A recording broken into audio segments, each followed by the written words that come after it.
नंदी से बोले भोले बाबा कि बताओ नंदी कैसा लग रहा हूं। भोलेनाथ बहुत अच्छे लग रहे हैं, सुंदर पाउडर से तो और आनंद आ रहा है, लेकिन एक कमी है प्रभु, जनेऊ तो पहना ही नहीं है आपने। अच्छा, तुमने बड़ा अच्छा ध्यान दिला दिया, लाओ लाओ जल्दी से। तो देसी नहीं विदेशी सांप मंगवाए साहब, वो लाल पीले नीले हो गए। और भोलेनाथ ने एक दूसरे में गांठ लपेटी और बढ़िया गांठ लपेट करके जनेऊ बना ली।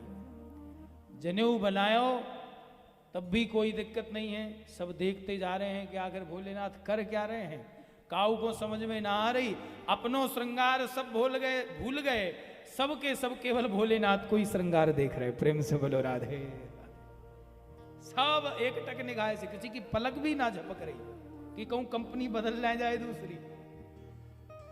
इतना ही थोड़ा जनेऊ हुई पहना, जनेऊ पहन करके, अरे नंदी तुमने बताया नहीं, कानों में तो कुंडल पहने ही नहीं है हमने। अरे हाँ प्रभु क्षमा करना, ये तो हमारी बड़ी धृष्टता हो गई, हमने ध्यान नहीं दे पाया प्रभु। हाँ तो जल्दी से तैयारी करो।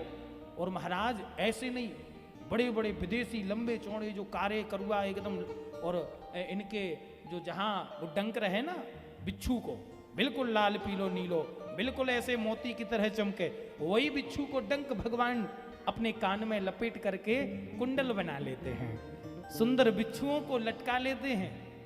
अब बताओ नंदी कैसे लग रहे हैं, नंदी कैसे लग रहे हैं? बोले महाराज बहुत अच्छे लग रहे हो, लेकिन लोग तो, हाँ जगत में तो सभी दूल्हा प्रभु जब विवाह करें तो सहरा तो पहरे ही पहरे, आप ही ये कैसे कि आपके पास सहरा नहीं है।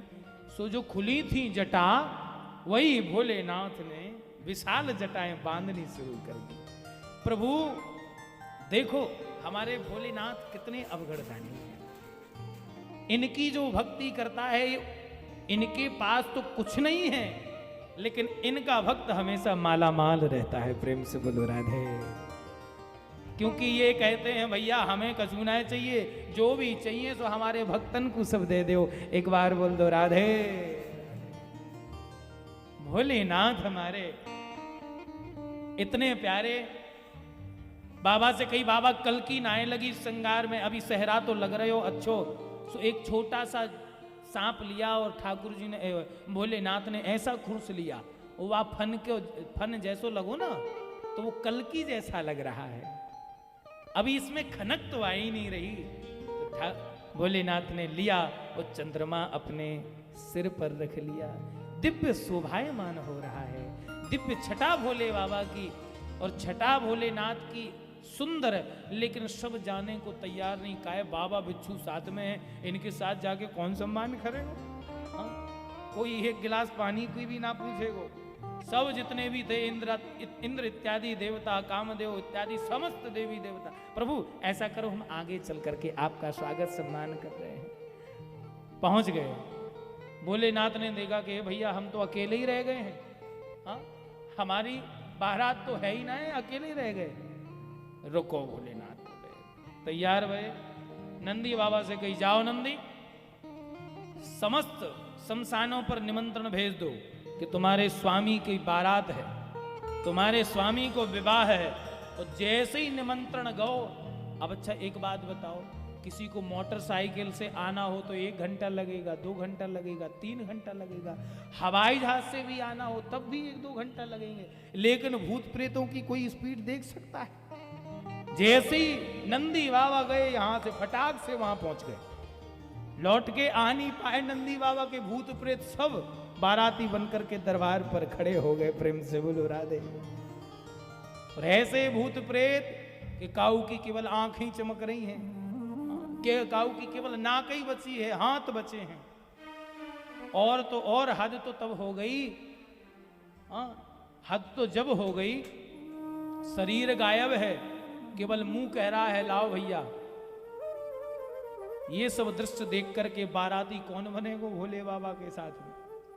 सब के सब जितने थोड़े बहुत बचे भी थे तो वो भी भाग लिए पतली गली से कि हम यहाँ आनंद नहीं आएंगे, हमें पहले ही जाने दो। सब चले गए। सो भोलेनाथ की अवगढ़दानी की अजब बारात है। बारात लेकर के भोले बाबा गए। सो नंदीश्वर इत्यादि नंदी आगे पहुंच गए। भोलेनाथ बैठे किस पे हैं? देखो जगत के बाराती तो घोड़ा घोड़ी पर बैठे, लेकिन हमारे भोले बाबा कोई घोड़ा पे ना बैठे, नंदी पर सवार भोलेनाथ। हाँ? कैसे हैं भोलेनाथ? बोले साहब इतने प्यारे हैं भोले बाबा कि जब जो पीछे भूत प्रेत आ रहे थे ना, भूत प्रेत बोले कि भोले बाबा बारातियन को एक बात बताओ, नाचने में आनंद कब आवे? जब देखवे वारन की भीड़ लगी हुई, तब खूब गजब गजब की ठुमका घले, एकदम आनंदी कसू और होए। हाँ, खूब आनंद आवे प्रभु। लेकिन यहाँ देखने वाला कोई है ही नहीं, क्योंकि जहां से निकल जाते हैं सब के सब अपने गेट बंद कर लेते हैं, कहीं ऐसा ना हो हमारे घर में घुस जाए। सो साल 2-3 साल 4 साल 5 साल तक मंत्रों से फुकवाते रहे, झड़वाते रहे, हैरान होते रहे। सो जहां से भी निकले सब दरवाजे बंद कर लें प्रभु, इसलिए आनंद नहीं आ रहा, कोई देखने वाला नहीं है। अच्छा, तो भोलेनाथ ही एक ऐसे दूल्हा हैं, जगत के दूल्हा तो घोड़ा घोड़ी के मुख की तरफ मुख करके बैठे, लेकिन भोलेनाथ से एक बात जैसी कही, सुनंदी के मुख तरफ भोले बाबा का मुख था, और जैसे ही गढ़ों ने कहा बाबा आपकी सूरत नहीं दिख रही है तो आनंद नहीं आ रहा, सो तुरंत ही एक छलांग मारी, सो पूंछ की तरफ मुख कर लिया और नंदी के मुख की तरफ पीठ कर ली। ऐसे भोले बाबा दूल्हा बन गए हैं। प्रेम से बोलो राधे। इतने प्यारे भोलेनाथ जब चल रहे हैं, पार्वती मैया की माता जी तो बड़ी प्रसन्न हो रही हैं। आहा, क्योंकि वहां पहुंच गए हैं सबके सब। पहले पहुंचे नारायण प्रभु, सुदिव्य सुंदर सौंदर्य देख करके आह्लादित हो गई। वाह वाह, हमारी बिटिया के तो भाग उदय है गए, देखो साहब कितनो प्यारो दूल्हा आयो है। अरे देख सकी, बड़ी प्रसन्न हो गए। वो मैया जैसी थारी लेके आई, तेरा तुझको अर्पण करवे आई। नारायण प्रभु ने हाथ जोड़ लिए, मैया मैं तुम्हारी बिटिया को दूल्हा नहीं हूं, दूल्हा राजा तो पीछे आ रहे हैं। सोई आपस में चर्चा होने लगी। अरे री देख बहन, जब दूल्हा के बाराती इतने प्यारे हैं, दूल्हा तो कितनो न्यारो लग रहे हो। अरे बहन अब तो आनंद आवे वारे हैं। इतनी देर भई कि ब्रह्मा जी आ गए। ब्रह्मा जी आए तो ब्रह्मा जी को देख के कहती, अरे बहन देख तो सही, एक मुंह की तो छोड़, 4-4 मुंह वालों है। ऐसे भाग खुले कि 4 मुंह वालों में लो पार्वती है मेरी। सुबह ब्रह्मा जी 4 मुख से बोले, बोले मैया मैं दूल्हा नहीं हूं, दूल्हा पीछे आ रहे हैं। अरे बहन अब तो बड़ी अंदर से छटपटाहट हो रही है कि कब दूल्हा आ जाए और कब देख ले। थोड़ी ही देर हुई कि इंद्रदेव आ गए। देख बहन भले ही हाथी पे चलता है लेकिन है बहुत प्यारा, एकदम गोरा नारा है, एकदम प्यारा है, भोला भाला है। इंद्रदेव पास में आए, बोले मैया मैं ना आए, दूल्हा पीछे आ रहा हूं। और ये बहन अब तो ऐसो कर रहे हम बहन कि हम अपने नेत्र बंद कर लेंगे, और जब दूल्हा आके सीधो कह देगो कि देख लो मैया मैं आ गयो, तेरी बिटिया को दूल्हा, तभी मैं आंखें खोलूंगी। सो मैया ने तो कर लिए नेत्र बंद। मैया को कहां पतो तो कि ये शमशान के राजा आ रहे होंगे। प्रेम से बोलो राधे, एक बार बोलो राधे राधे। भोलेनाथ सभी लोग आ गए, बाराती आ गए, तो बारातियों के साथ में भोलेनाथ आए। और भोले बाबा जब आए तो आकर के मैया ने थाल सजा रखा, और नेत्र प्यासे हैं कि कब उस दिव्य छटा को देख लें। भोले बाबा आए ही हैं और धीमे से कहा मैया। मैया समझ गई कि हो ना हो हमारे दामाद जी ही आ गए।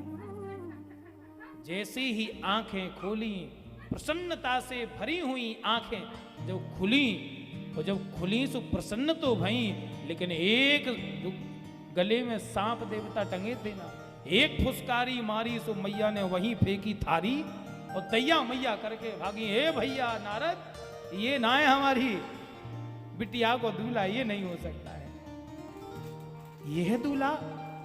अरे ये तो क्या पहनाव है ये नारद, तुमने देखा है?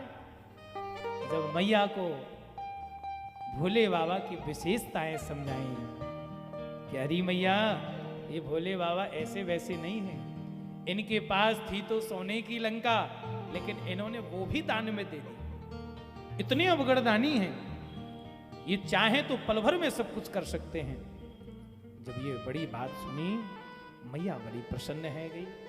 ठीक है, सबने बात मानी, विवाह होवे लग गयो।